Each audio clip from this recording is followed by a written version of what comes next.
Vamos a empezar a trabajar sobre la media de la diferencia en muestras relacionadas.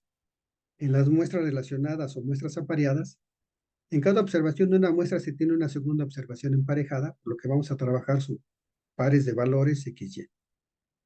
Si suponemos que X, que es la primera medición, y Y son las segundas mediciones, son dos variables aleatorias tales que la primera observación sigue una distribución normal con su media y su desviación estándar, y que la segunda observación, las segundas observaciones también siguen una distribución normal con su propia media y su desviación estándar Y.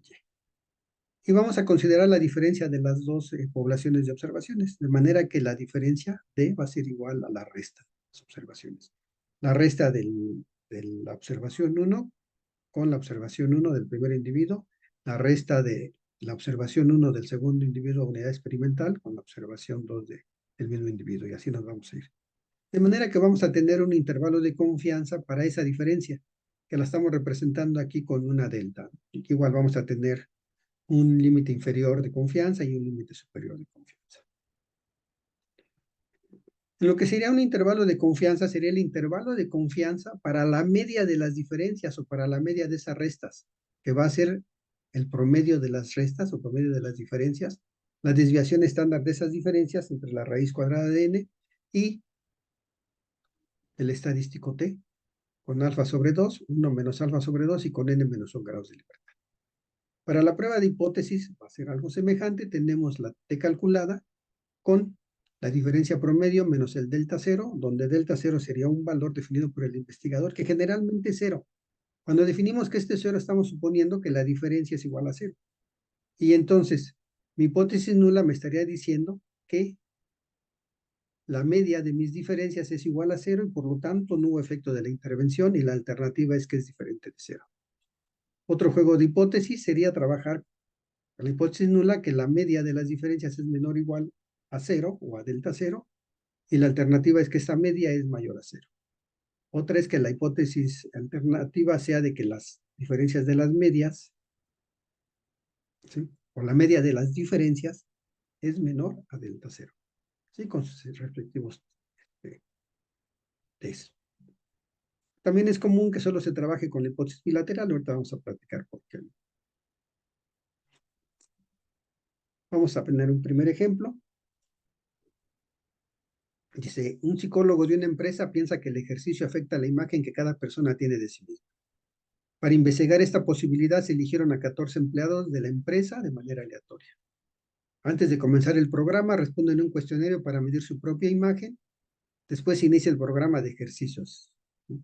En dicho programa, las personas trotan a una velocidad moderada por 20 minutos en un día, 4 días a la semana.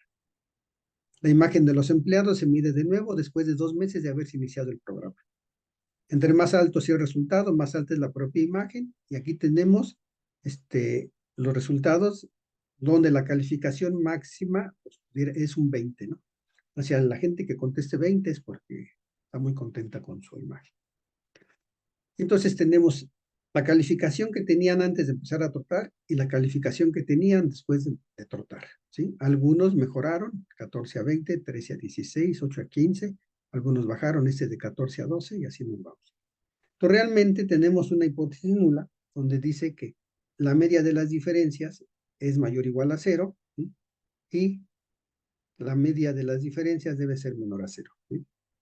Estamos esperando que de veras, ¿sí?, sean mejores las calificaciones después que el antes, y por lo tanto la resta sea negativa. Entonces, realmente lo que va a hacer, lo que tendríamos que hacer si lo hacemos a mano o si lo hacemos utilizando el software, es trabajar sobre esta diferencia.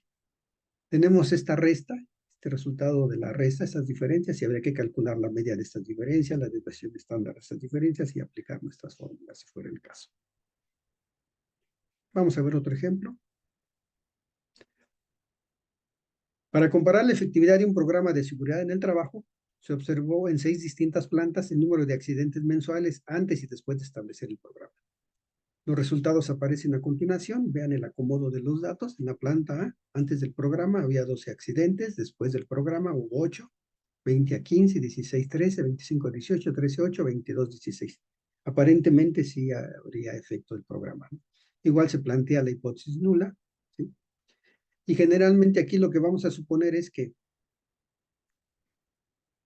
el promedio de las diferencias son mayores a cero, suponiendo que a los datos de antes les vamos a restar los de después. Generalmente vamos a trabajar la hipótesis bilateral, asumiendo que la diferencia es cero o es diferente de cero. Y una vez que nos dice que es diferente de cero, generamos el intervalo de confianza de esta diferencia para ver qué está pasando.